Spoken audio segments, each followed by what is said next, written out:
maisha ukweli. Wewe kama unabisha, kunywa sumu uone kama atakufa jirani. Kwa hivi, yani maisha yako yana relate na wewe. Uheshimu mdomo wako, yani manake ulimi wako katika mazungumzo ya kwako wewe mwenyewe binafsi yako. Jinenee vizuri. Punguza uoga. Akili yako ndiyo limitation yako inayokufanya wewe uone watu wanakusema, watu wanakujaji, unajishtukia kufikia malengo yako kwa sababu watu wataongea kitu fulani. Kumbe wewe una maisha yako.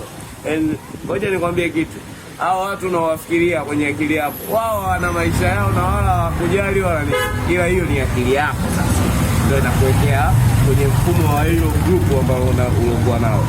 Alafu maisha yalivyo, wewe ukikutana na mtu, kuna grupu unakuwa unamweka, unampenda, unamheshimu, unamwona ni rafiki, alafu baadaye kutokana na maisha yake alikuwa nayo na tabia zake anajitengenezea grupu lake. Sasa usitaki kuhamisha mtu, ukashamia kwenye grupu la unafiki, mwache awe mnafiki.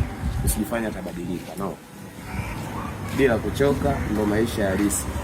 Hakuna ujanja, you never skip that. Kama una majukumu na malengo ya maisha, huwezi kuchoka.